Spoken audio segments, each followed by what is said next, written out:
L'Algérie est l'un des rares pays au monde à avoir fait tant d'efforts en matière de logement, toutes formes confondues. Peu de pays, de même niveau de développement, ont construit la même quantité de logements, la même quantité d'équipements. Hélas, malgré toutes ces réalisations, on a oublié de fabriquer la ville. La ville algérienne reste donc à faire. Beaucoup de choses ont été réalisées par notre pays depuis l'indépendance, des centaines de milliers de logements, des milliers d'équipements, tous secteurs confondus, mais le bilan, globalement positif, cache une autre réalité. La question est de savoir pourquoi tous les efforts consentis par l'État algérien n'arrivent pas à construire un cadre urbain dans lequel s'épanouiraient les citoyens. Pourquoi, quelques années seulement après leur achèvement, certains ensembles d'habitats deviennent des zones d'un endroit, particulièrement ceux situés en périphérie des villes. Ils deviennent des zones d'un endroit ou des territoires d'un endroit et se trouvent déjà dans un état de délabrement avancé, avec à la clé un civisme, criminalité et j'en passe. L'hypothèse la plus plausible est que nous continuons d'utiliser un modèle largement remis en cause sous d'autres latitudes. Un modèle qui renvoie aux grands ensembles, aux bars, aux tours, au gigantisme. Ce modèle décrié depuis de longues années en raison des problèmes qu'il génère. Et même si au départ il y avait volonté de concevoir des entités urbaines intégrées, mixant habitat, loisirs et équipements divers, la logique sectorielle, les divers décalages, la finition approximative, tous ces éléments ont fini par produire des fantômes de quartiers sous-équipés, sans identité et sans urbanité.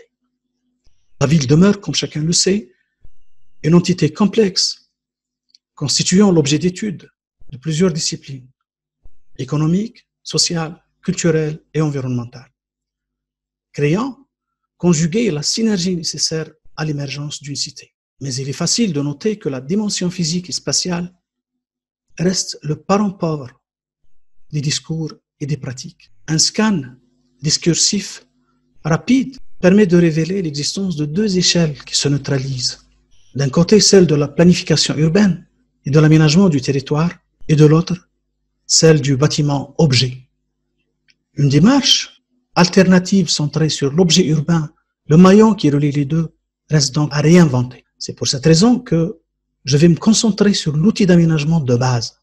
J'aborderai donc le problème de la ville en mettant l'accent sur la forme urbaine, notamment l'unité de composition du tissu urbain.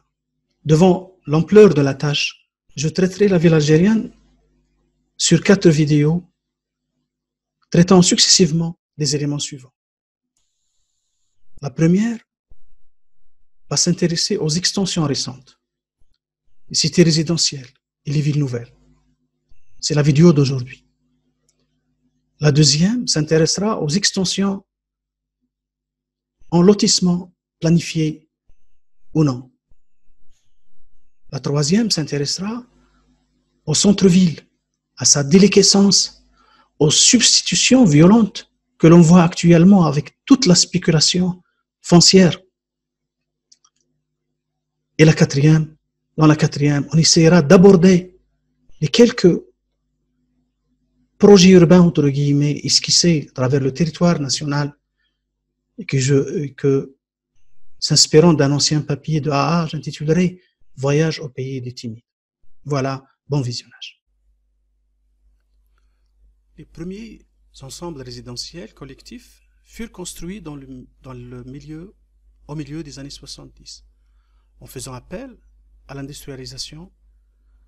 La production de l'habitat s'est ensuite accélérée durant la décennie 79-87 avec le recours à la préfabrication lourde et à divers systèmes mécanisés utilisant des tables et des banches, ou ce qu'on appelle coffrage-outils, avec une préfabrication in situ. Les premiers programmes d'habitat collectif furent réalisés selon des modèles inspirés par l'approche hygiéniste importés des pays de l'Est. Cette approche se caractérise par un prospect très large, une densité faible, avec un maximum de 50 logements à l'hectare, et afin de réaliser les programmes dans des délais courts, il fut fait appel à l'instrument ZUN. Comme on peut le voir sur ces images des quartiers de la Boum et Ziadia à Constantine, le système complexe représenté par la superposition des sous-systèmes bâtis, vierges, parcellaires et espaces libres, et qui a contribué à la visibilité des faits urbains et de la ville, dont sa complexité est totalement démembrée.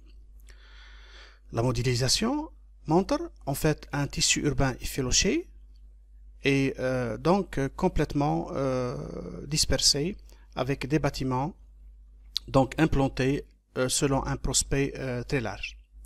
Les rues n'existent pas, elles sont remplacées par des chemins, des parcours. Le bâti obéit à une disposition aléatoire. L'espace intermédiaire est peu structuré et on voit que la logique d'implantation des bâtiments obéit plus aux courbes de niveau, aux lignes de contour, qu'à autre chose. Ici, la contrainte donc topographique est très forte et fait que l'implantation suit cette logique. L'espace intermédiaire donc est peu structuré et ne sert d'alibi que pour l'aménagement de parking pour voitures et d'espaces de jeu et autres espaces verts qui ne résistent pas à l'effet du temps et de l'action ou de l'inaction humaine et se transforment en grand no man's land. Donc on voit la simplicité de ces premiers ensembles résidentiels collectifs. Donc une existence d'espaces communs pratiquement, des modèles de bars implantés selon une logique d'insertion dans la topographie. Les mêmes modèles sont implantés un peu partout. On a vu Ziadia et la Boum à Constantine. On voit pratiquement le même modèle à Biskra, une ville du sud-est, caractérisée par un climat chaud et aride. On voit le même modèle, donc issu de la préfabrication implantée. Et là, comme le terrain est plat, on a quand même fait l'effort d'essayer de composer, de se rapprocher d'une structure donc générant un espace commun à l'intérieur des immeubles, etc. et se rapprochant de la notion d'îlot, même si cette dernière reste lointaine. Le prospect demeure très large, là aussi on peut le voir, et l'ensoleillement demeure très important. À travers cette simulation, on voit que l'ensoleillement est très très important, reçu sur les façades des immeubles est très très important. Le prospect donc reste très large. On voit par exemple que en moyenne il reste insignifiant avec un angle donc des 7,9 degrés, disons 18 degrés, séparant un bâtiment et un autre, sachant que la réglementation algérienne de 75 stipule donc un rapport de HL de 45 degrés.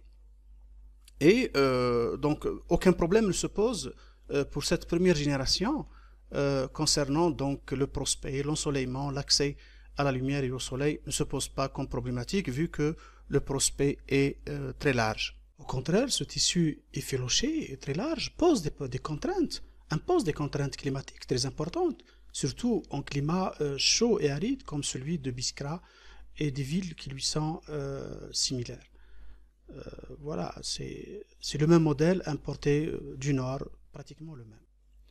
Donc si on doit résumer la logique d'implantation de cette première génération, on dira que l'implantation des bâtiments se fait selon des règles minimales dictées par les opportunités topographiques, les servitudes, le vis-à-vis et parfois le souci de regrouper les bâtiments autour d'une cour intérieure, entre guillemets, et donc de créer un espace commun. Le tissu est effiloché et largement perméable, offrant une multitude de pénétrantes, piétonnes, mécaniques, conférant à l'ensemble une grande porosité. Ce modèle ressemble aux grands ensembles qui ont été construits en Europe de l'après-guerre et sont les dignes héritiers des modèles issus du précepte de la charte d'Athènes. Les représentants de ce modèle peuvent facilement être repérables. Les grands ensembles de la banlieue est algéroise et pratiquement dans toutes les villes où un programme d'habitat collectif a été réalisé donne une idée de ce qui était et est toujours ce type d'habitat. Nous avons essayé de faire une simulation multi-agent dans ce genre d'espace. Nous avons pris le dernier ensemble, celui de Biskra, par exemple, et nous avons lâché des agents dans 3 des entrées du groupement pour voir un peu comment les agents vont réagir, comment ils vont consommer l'espace, comment ils vont s'orienter dans cette structure de tours et de barres.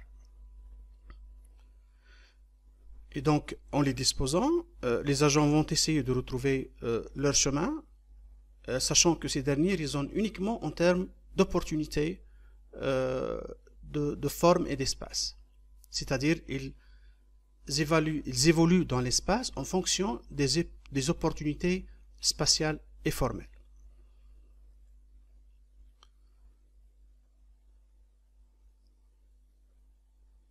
Et on voit clairement que leur mouvement est saccadé, l'espace n'étant pas structuré, ils ne prennent pas d'orientation précise tout de suite, ils tournent d'abord en rond, même si la visibilité donne une sorte d'axe à peu près qui se dégage, mais cet axe n'est pas structuré, il est juste un axe de visibilité qui se dégage, et on voit que, par exemple, si on exclut cet axe de visibilité teint de rouge, le reste des espaces sont également investis par les agents.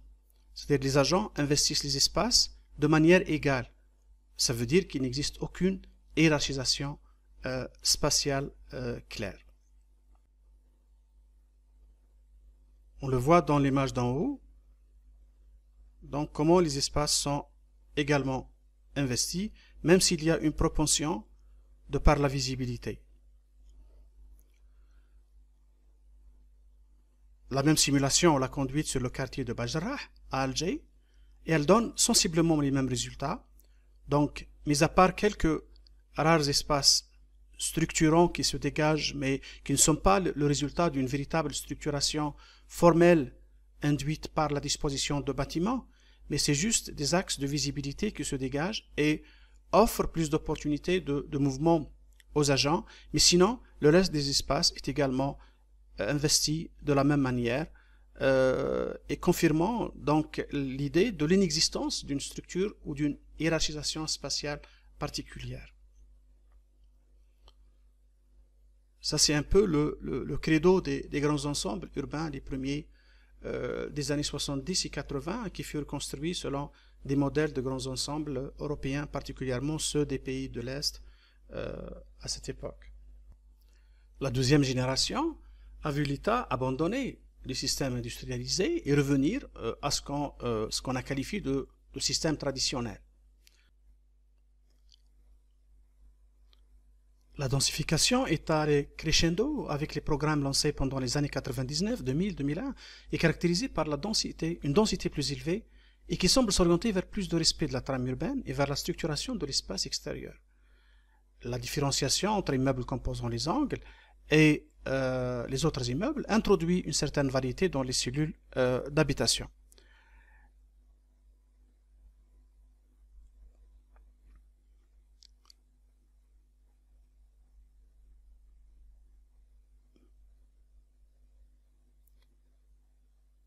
Néanmoins, l'introduction de plus en plus marquée du capital privé dans la construction de logements a eu pour conséquence un resserrement encore plus prononcé de l'espace entre les immeubles, économie des sols, et qui présente des espaces extérieurs plus restreints avec des configurations générées par les formes et les dispositions des éléments bâtis.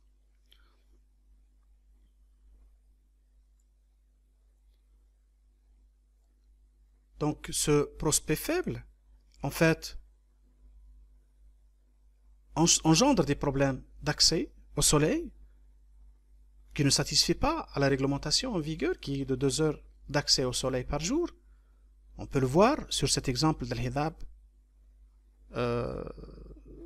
devant nos yeux. Et il ne satisfait à cette réglementation ni en été, ni en hiver, surtout en hiver, ni aux équinoxes du printemps et de l'automne. Et donc cette exigence minimale de 2 heures par jour d'accès au soleil n'est pas satisfaite. On peut le voir sur ce SVF.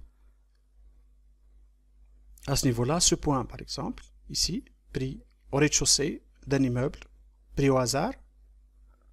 Et donc on voit que durant toute la course du soleil du mois de décembre, on est à l'ombre.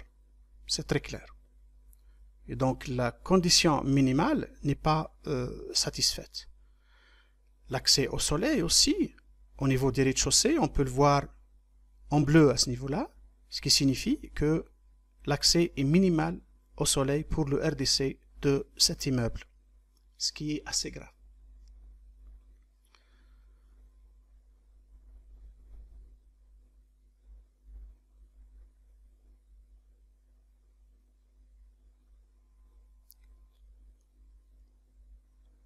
Sa densification, on peut la voir aussi au niveau des quartiers est de la ville d'Oran, à l'ISMI et autres. À l'ISMI, elle prend des proportions vraiment très importantes. On est relativement donc satisfait pour le retour de l'îlot, de l'espace intérieur, de la structuration donc des espaces cœur de l'îlot, de la structuration donc des rues, enfin ce qui semble être des rues, engendrées par la juxtaposition des îlots. Qu'en est-il des conditions environnementales de ce type donc d'ensemble? Une modélisation simple permet de se rendre compte que cette surdensité entraîne des problèmes.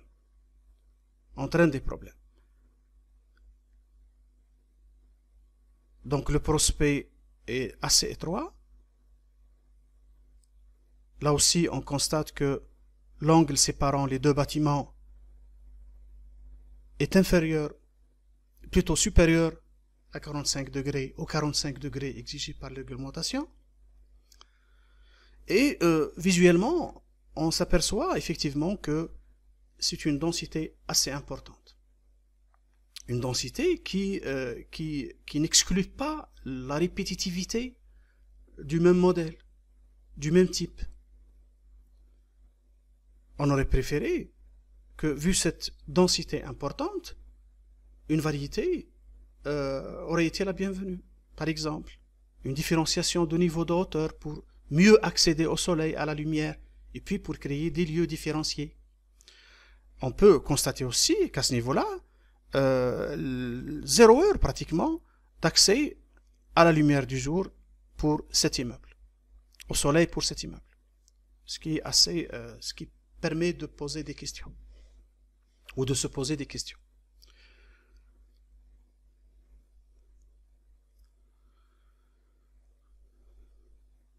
Un autre exemple dans le même quartier montre que, par exemple, toute cette façade en bleu n'a pas d'accès réel à l'ensoleillement. Sachant que cette simulation est faite sur toute l'année. Donc on peut voir que, mis à part peut-être le niveau supérieur, tous les autres niveaux jusqu'au RDC n'ont pas véritablement accès à l'ensoleillement pour cet immeuble. Donc cette surdensification entraîne des problèmes environnementaux assez importants, sans pour autant contribuer réellement à créer un morceau de ville, le morceau de ville escompté. On peut multiplier les exemples à satiété. Ici, on retourne vers Sétif, où le quartier L'Hidab, j'avais pris une petite proportion tout à l'heure, mais c'est un quartier assez important. Ce qui est intéressant, pour ne pas dire que des points négatifs, c'est que ce quartier présente certains éléments positifs. Son interface avec l'habitat individuel fait qu'une certaine animation s'est créée, une véritable urbanité s'est créée, mais il n'en demeure pas moins que le problème de ce type d'habitat, comme celui qui caractérise toutes les opérations au niveau de l'Algérie, c'est la répétitivité d'un certain modèle qui crée une certaine monotonie, qui ne génère pas de lieux différenciés. C'est ça le problème. La simulation multi-agent de cette portion du quartier El Hidab, donc en interface d'un côté avec le logement individuel, permet de vérifier certaines choses. Si au niveau de l'interface avec l'individuel du côté gauche, on voit que, par exemple, la rue est structurée, les agents ont tendance à suivre cette rue structurée. Du côté droit, ici, les immeubles, ou donc les pseudo-îlots, malgré la densité apparente, ne génèrent pas pour autant des espaces protégés, enfin privatifs dans ce sens, et les agents pénètrent aisément à l'intérieur des îlots. Les agents, je rappelle, sont programmés pour agir en fonction des affordances, pour reprendre un terme de Gibson, pour des affordances spatiales qui leur sont offertes. Voilà, donc on peut observer le comportement des agents, et effectivement, ici, vous voyez qu'à gauche, ils ont tendance à suivre la rue structurée, donc j'accélère, mais là, ils pénètrent aisément au niveau des îlots à l'intérieur. On peut suivre leur évolution, sachant que dans des vidéos précédentes, j'ai expliqué la notion de simulation multi-agent. Si vous voulez, je peux en faire d'autres. Et on voit donc le résultat final à ce niveau-là, qui montre en fait l'évolution des agents. En bleu clair, un plus grand nombre d'agents, donc qui empruntent ces rues, ces voies, mais on constate que au niveau de l'habitat individuel, à ce niveau-là, la pénétration à l'intérieur est très faible. Au niveau de ces îlots plus denses, la pénétration est plus faible, mais au niveau de ces îlots, il y a une forte pénétration à l'intérieur de par leur caractère effiloché qui ne construit pas véritablement une territorialité. Voilà.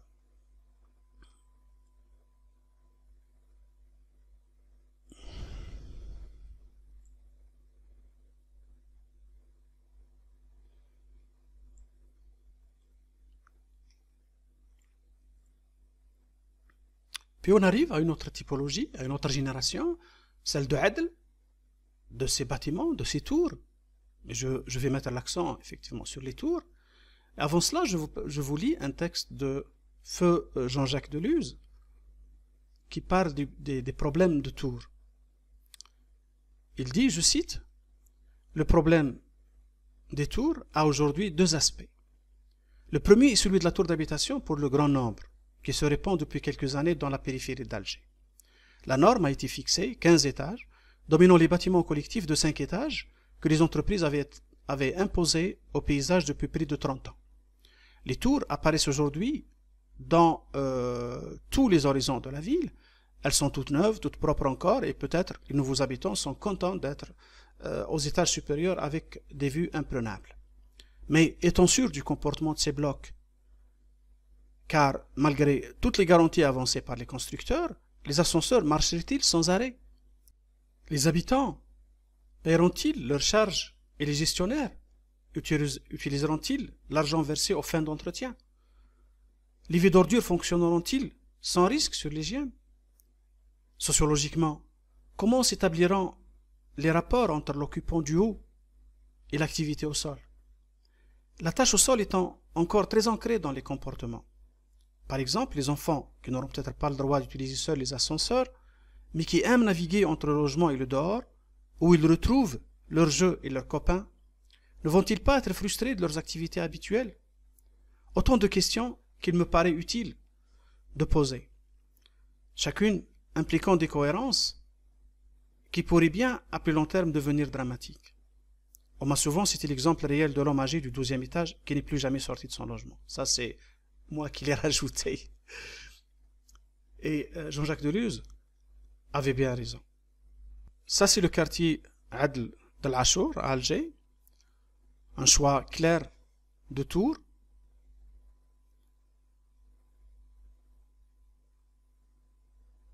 La presse regorge de papiers faisant état de problèmes d'ascenseur qui ne fonctionnent pas, qui s'arrêtent tout le temps, de divers problèmes d'assainissement, d'eau potable, etc.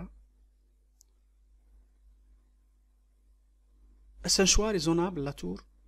C'est à discuter. Si, sur le plan environnemental, le problème d'accès au soleil et à la lumière semble ne pas se poser,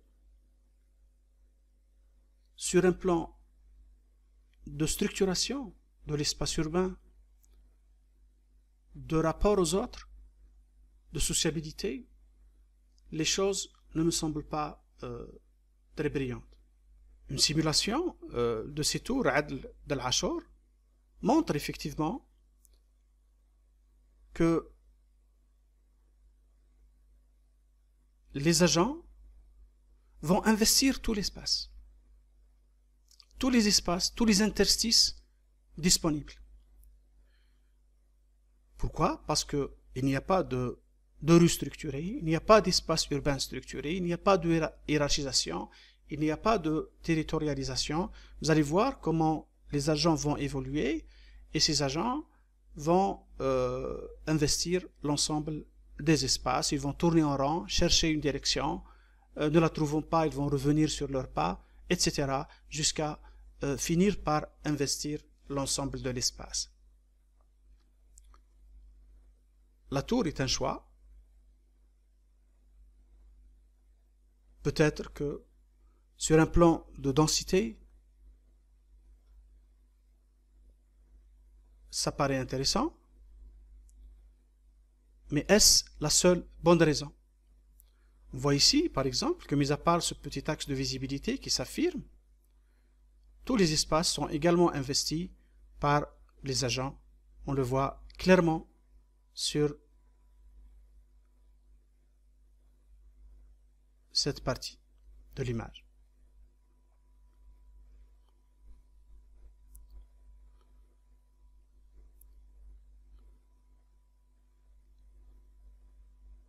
Et les projets Adl, on en voit un peu partout. Cet exemple de l'Alma, dans la Wilayat Sétif, a attiré mon attention. C'est une composition de bars et de tours. On a essayé avec les bars plus ou moins d'aller vers ce pseudo-îlot, mais ça reste assez timide. Mais néanmoins, c'est le modèle.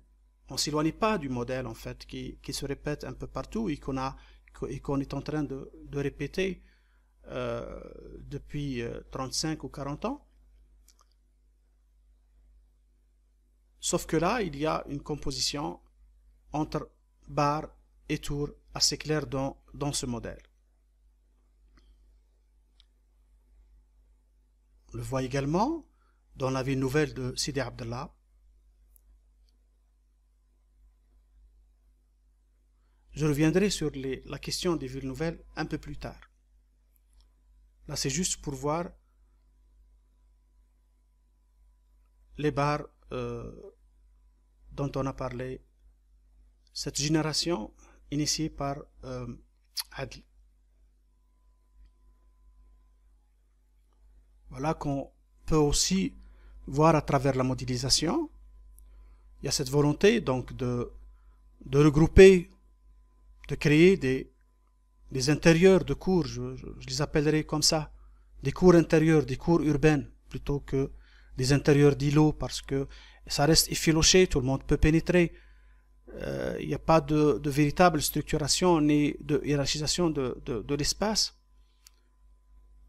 Il y a aussi l'organisation se fait au gré des opportunités topographiques de vis-à-vis et d'autres. On voit à ce niveau-là, au niveau supérieur, par exemple à ce niveau-là, que c'est plus les opportunités topographiques qui dictent la composition urbaine. Là où le terrain est moins accidenté, on essaye plus ou moins d'esquisser des semblants d'îlots qui ne se ressemblent pas, heureusement, il est temps, mais malheureusement qui ne reflètent pas une volonté d'aller véritablement vers l'îlot. Une simulation de l'ensoleillement montre qu'il n'y a pas effectivement de problème particulier dans les grandes opérations conduites par les opérateurs publics. Ce problème semble ne pas se poser avec acuité. Dans les opérations de la densification des friches, que ces problématiques environnementales semblent poser problème. Dans le chapitre que j'aborde maintenant, celui des soi-disant villes nouvelles. Et donc on commence par cet exemple de Massinissa à Constantine. C'est une gigantesque, je ne sais pas si on peut l'appeler ville nouvelle, mais bon.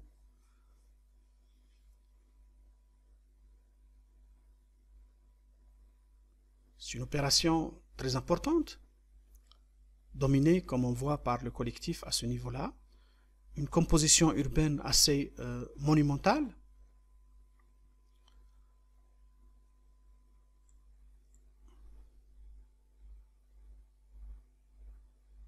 Mais, donc, si on exclut cet axe de composition assez fort, au milieu, de part et d'autre, on voit juste une juxtaposition de barres qui s'alignent à l'infini et au gré des opportunités topographiques.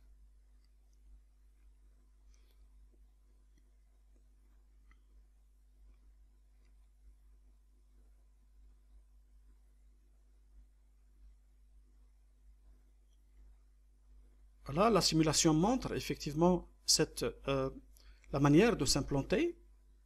On voit que le terrain est relativement accidenté. La meilleure façon de disposer, c'est celle qui a été prise. Mais là, malheureusement, ça nous fait retourner aux fameuses barres des années 70 de la première génération. C'est comme si on n'avait rien fait.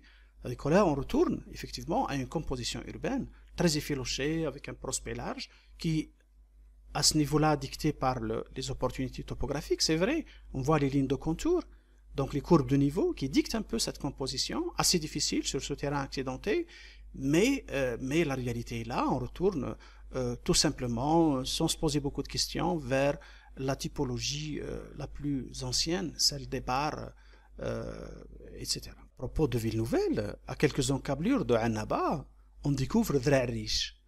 Dra Riche est l'une de ces villes nouvelles créées ex nihilo pour désengorger la ville-mère, Annaba. Et on se dit qu'une ville nouvelle, c'est une opportunité de faire la ville, de fabriquer la ville. Or, chez nous, ville nouvelle ou pas, ce sont toujours les mêmes exemples qui se répètent à satiété. Et on peut le voir à travers ces images, que effectivement, rapidement, là, on est devant des images familières, on retrouve une composition urbaine à laquelle nous avons été habitués, à laquelle nous sommes habitués. Donc, des barres, lorsque le terrain est accidenté, des barres franches. Lorsque le terrain est plus plat, il se prête à décomposition. On essaye de former ce pseudo-îlot assez plus ou moins serré. Ici, dans le cadre des opérations étatiques importantes, on ne joue pas avec le prospect, mais globalement, ça donne ça. Voyez.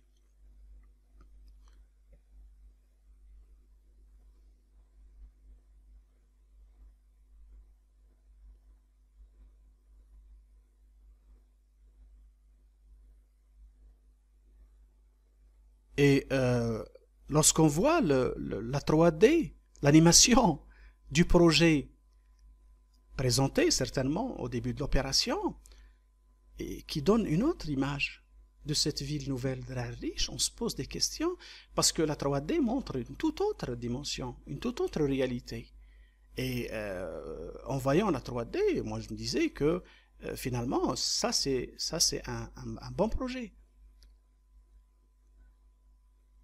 y a des rues très structurées, des bâtiments donc qui dérogent un peu à la règle générale, mais ce n'est pas ça qui va être réalisé. Ce n'est pas ça du tout qui va être réalisé. On aurait aimé que pour une fois, on ait cette 3D. C'est pour ça que je déteste les rendus, les 3D, surtout chez nous. Vous voyez que ça donne une image complètement différente. Et ce qu'on voit sur terrain, et malheureusement, voilà ce qu'on voit sur terrain, ça n'a rien à voir. Ça n'a absolument rien à voir. C'est des bâtiments connus, des typologies connues, qu'on répète, et on répète, et on répète. Voilà, donc des tours et des bars, et puis le désert. Des tours et des bars, et puis le désert. Parfois, il y a une esquisse de rue qui se fait. Lorsque le terrain est accidenté, comme là, donc c'est très difficile. On a les lignes des barres, comme je l'ai montré dans la simulation. Et puis voilà, bon. C'est assez désespérant. Une autre ville nouvelle dont j'ai parlé dans des vidéos précédentes, c'est El Menjli. Certaines voix qui me disent que El Menjli est une réussite sur le plan de l'animation, de la sociabilité, qu'il y a des opportunités qui se créent, des jeunes qui retrouvent du travail, oui, c'est bien, j'aime bien ça, mais je ne parle pas de ça. Je parle de l'espace urbain. Je parle de la conception urbaine. Je parle de l'espace générateur de comportement. Je parle de la disparition la pure et simple de notions urbaines les plus élémentaires. Et on va le voir à travers cette simple simulation. Ici, on peut constater que, par exemple, pour réussir, pour que on puisse marcher, il faudrait qu'on ait toujours le choix de contourner un bâtiment, qu'on puisse avoir le choix de tourner. Ici, par exemple, on peut voir que la longueur de ce bâtiment est de 311 mètres. Est-ce qu'il est normal qu'un bâtiment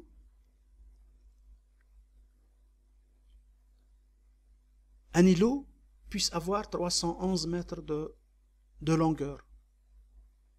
Il faut marcher 311 mètres pour pouvoir contourner. Ce n'est pas logique, ce n'est pas réalisable. On le voit encore à ce niveau-là. Vous voyez ce bâtiment, enfin c'est cet ensemble de bâtiments alignés et qui ne permettent aucune perméabilité, c'est-à-dire qu'il n'y a aucune accessibilité à ce niveau-là. C'est vrai que ça permet de structurer la rue, mais c'est tout. Globalement, pour résumer, la question des cités résidentielles collectives, on va le faire en tenant compte de deux aspects. Le premier aspect, c'est le rapport à la ville, et donc la question d'intégration, de ségrégation socio-spatiale, de mobilité, d'attractivité, de centralité. Ce sont des problématiques générales de l'insertion de ces cités résidentielles, collectives ou autres, au sein de la ville. Le deuxième aspect, c'est la forme urbaine en elle-même qui demeure, après de longues années, non génératrice de lieux, a non-placemaker. Et donc, ces deux aspects sont très importants. Bon, il y en a d'autres, mais nous allons nous contenter de ces deux aspects pour aborder cette problématique des cités résidentielles collectives en périphérie. Et le rapport à la ville est très important. La lecture de nos villes est relativement facile. Donc, un centre ancien, colonial, monocéphale, donc colonial, bicéphale, colonial plus Médina, Oxar. Et puis, la lecture est toute simple. Autour du noyau ancien, ça j'ai pris l'exemple d'une petite ville, donc Oumbouagui, une ville moyenne de l'Est algérien. Et puis, on a les cités d'habitat collectif en bleu, voilà, les lotissements en jaune, et puis quelques zones résidentielles ou administratives. Donc, le schéma est très simple, voire simpliste. Et la ville est constituée en zones. Il se trouve que les cités résidentielles, elles ont la chance d'être reliées euh, au cœur de la ville, au centre ancien, par un système de mobilité performant, elles peuvent éviter la ségrégation socio-spatiale. Mais si elles ne le sont pas, cette dernière finit par s'imposer et rajouter à tous les problèmes dont on a parlé précédemment, incivisme, etc. Et comment on peut schématiser ça? Donc, au noyau ancien, noyau initial, les extensions, donc les cités résidentielles collectives, sont généralement implantées en périphérie. Au-delà des premières extensions durant la période coloniale, des deuxièmes extensions post-indépendance constituées de lotissements planifiés ou non, etc. Donc on retrouve ces si ces cités résidentielles sont reliées au centre, il y a toujours une chance qu'elles échappent au marasme, qu'elles échappent à la ségrégation socio-spatiale. Mais si elles ne le sont pas, le problème se pose. Cette liaison est importante parce qu'elle entretient la connexion à la ville à travers une mobilité efficace et permet une certaine intégration, même si le problème demeure. L'absence ou la faiblesse d'une connexion contribue à la ségrégation socio-spatiale. Du point de vue forme urbaine, donc au niveau des années 70, c'était des barres donc espacées, un tissu urbain très effiloché. On est allé vers un certain alignement dans les années 90, une certaine densification qui a demeuré pendant une décade modérée, puis un alignement donc toujours gardé avec une densification sévère après les années 2000. On a assisté justement à cette densification assez sévère et qui parfois a tendance à prendre des extrêmes comme l'apparition de cités complètement fermées qu'on peut apparenter aux gated communities de l'Occident. Voilà un peu la situation qui se présente, en marge bien sûr des tours et des bars Adl qui viennent en parallèle.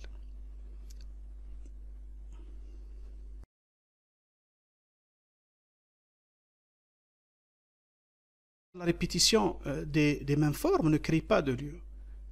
Et les accès au logement, dans la plupart des cas, les accès sont situés dans le cœur de l'îlot, au cœur de l'îlot, et ne favorisent pas la surveillance naturelle. Donc les rues qui ne sont pas pourvues de commerce ou de rez-de-chaussée vivants demeurent désertes et sont sujettes à la délinquance et aux incivilités de toutes sortes parce qu'il y a manque de surveillance naturelle. Ce sont des règles de base de composition urbaine. Globalement, la mixité morphologique est réduite au minimum, la répétitivité est maximale et la logique de la cellule demeure l'élément générateur de l'immeuble qui lui-même, en se multipliant, génère le tissu urbain. Densification, spéculation, répétitivité, logique de cellule, logique de productivité, ce sont les maîtres mots un peu de la production de la forme urbaine, des cités résidentielles collectives aujourd'hui. Et il importe de vraiment penser à diversifier l'offre, à aller vers plus de variété, à aller vers la création de lieux en donnant la chance aux architectes de produire, aux urbanistes de produire des formes nouvelles, et non pas de les emprisonner dans des carcans mus par la seule productivité ou le seul gain, avec maintenant le privé qui joue son rôle. Du point de vue mixité, on peut dire que la mixité fonctionnelle aussi est réduite à son minimum. En général, ce qu'on constate, ce sont donc des pseudo-îlots, une parcelle est libérée qui peut accueillir une école ou un équipement quelconque, mais verticalement, c'est l'inexistence totale de toute mixité. Oui, on peut expliquer ça par la sectorialité. C'est vrai que la sectorialité demeure peut-être l'élément inhibiteur numéro un. La maîtrise d'ouvrage, une véritable maîtrise d'ouvrage urbaine qui peut ramener les gens à s'asseoir autour d'une même table. Tout ça, c'est des éléments de réflexion intéressants à développer. Dans la prochaine vidéo, je parlerai de cet autre fait urbain qui fait la ville algérienne ou qui fait de la ville algérienne un éternel chantier. à ciel ouvert. C'est l'habitat individuel en lotissement, planifié ou non, qui continue de polluer le paysage urbain de nos villes avec des constructions non finies, des carcasses. La brique rouge et le parpaing sont devenus des composantes chromatiques de nos paysages urbains. Je parlerai aussi des différentes temporalités qui caractérisent ce type d'habitat, des problématiques culturelles et anthropologiques sous-jacentes, de certaines représentations sociales qui l'accompagnent, et aussi de la loi numéro 8/15 du 20 juillet 2008 fixant les règles de conformité des constructions et leur achèvement, censées mettre un terme à l'anarchie qui règne dans le domaine de la construction et de l'urbanisme en Algérie, et des facteurs inhibiteurs quant à son application. À la prochaine.